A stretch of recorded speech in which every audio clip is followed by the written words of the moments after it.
Nosotros somos Salvador Martínez y Cristian Gudiño, y en este video les vamos a explicar lo que es el fenómeno de enfriamiento por evaporación. Primero que nada, imaginemos una piscina que se encuentra al aire libre y supongamos que el agua y el aire se encuentran a la misma temperatura y que el aire tiene un 100% de humedad relativa. En este caso no ocurriría nada, pero ahora supongamos que el aire se encuentra a la misma temperatura con el agua, pero que la humedad relativa al aire es menor del 100%. En este caso, habrá una diferencia de concentración de vapor de agua en la interfase del agua y el aire. Esta diferencia provoca que se busque el equilibrio. Por lo tanto, impulsa al agua que vaya hacia el aire. Pero para que esto suceda, el agua debe de vaporizarse primero y debe de absorber calor latente de vaporización para que esto suceda. Como el agua y el aire se encuentran a la misma temperatura, o sea, están en equilibrio térmico, el agua solo puede obtener este calor del agua que se encuentra a los alrededores de la interfase. Entonces, conforme el agua se va evaporando, la temperatura del agua que está cercana a la interfase comienza a disminuir como resultado, pues, de la pérdida del calor.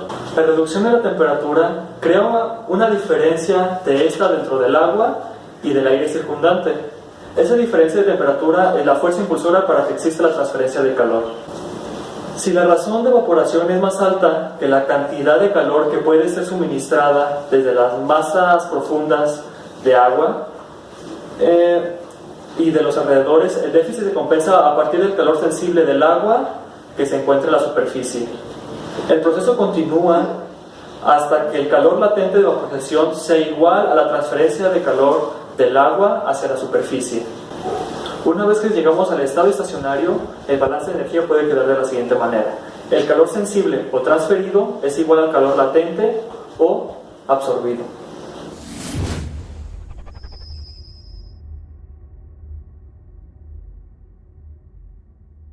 Bueno, compañeros, una vez explicado el fundamento teórico del enfriamiento por evaporación, vamos a explicarles en qué consiste nuestro experimento.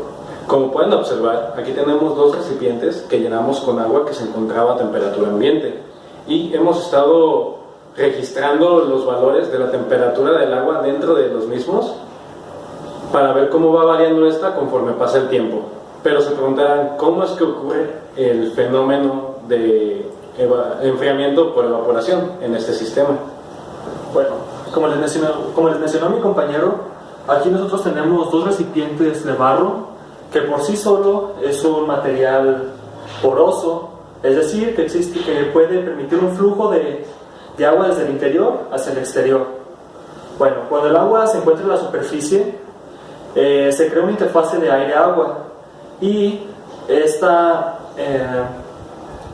a su vez, surge un gradiente de concentración de vapor de agua entre el ambiente que se encuentra en los alrededores, o sea, la humedad relativa, y la que se encuentra en la interfase. Bueno, y es este mismo gradiente de concentración lo que hace que el agua busque el equilibrio. Por lo tanto, esta va a tender a evaporarse. Pero como se encontraba a la temperatura ambiente, solo podía evaporarse tomando calor de sí misma, es decir, tomando el calor latente que se encontraba en el agua dentro del recipiente. Entonces, así es como fue comenzando el fenómeno de enfriamiento por evaporación.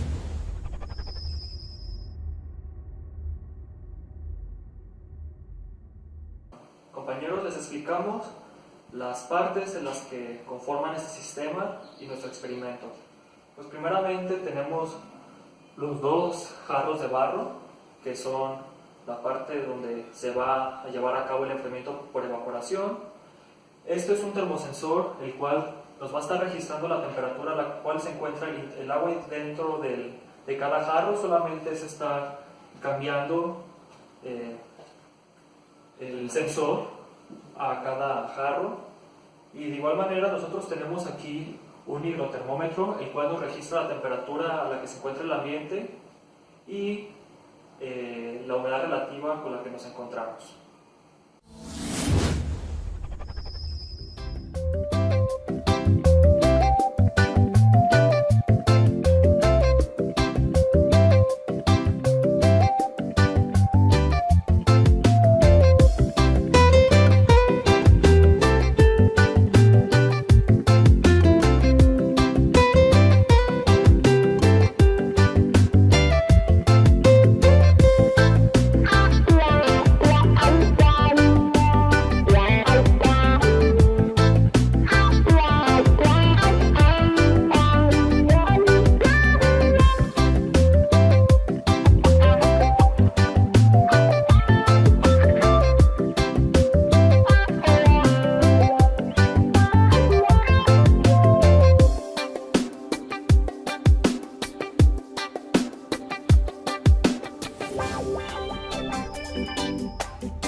Bueno, compañeros, para finalizar les mostramos los resultados obtenidos en estos experimentos por medio de una gráfica de temperatura contra tiempo, la cual muestra las cinéticas de ambos experimentos.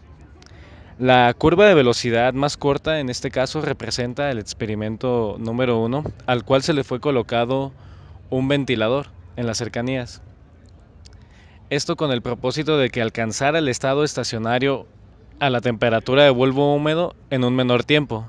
Sin embargo, a pesar de que se llegó al estado estacionario a un menor tiempo, no se alcanzó la temperatura de bulbo húmedo, la cual en este caso es de 15.5 grados centígrados, que representa el equilibrio dinámico entre la transferencia de calor y la transferencia de masa.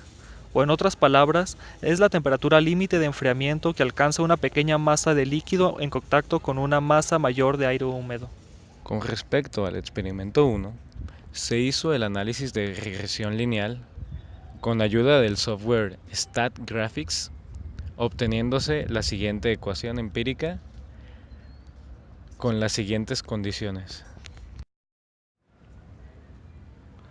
Nosotros creemos que no se alcanzó dicha temperatura debido a que la corriente de aire generada por el ventilador transferió una cantidad de calor suficiente para que el agua que se encontraba en la interfase pudiera evaporarse sin necesidad de tomar todo el calor del agua dentro del recipiente. Respecto al experimento 2, el cual se realizó sin el ventilador, se aprecia fácilmente que aunque tomó más tiempo llegar al estado estacionario, se alcanzó la temperatura de bulbo húmedo, es decir, se llegó a la temperatura mínima posible que podía alcanzar el agua. De forma similar, se hizo el análisis de regresión lineal a la curva del experimento 2, obteniéndose la siguiente ecuación empírica las siguientes condiciones. Como dato final, el volumen de agua en ambos recipientes disminuyó al finalizar el experimento.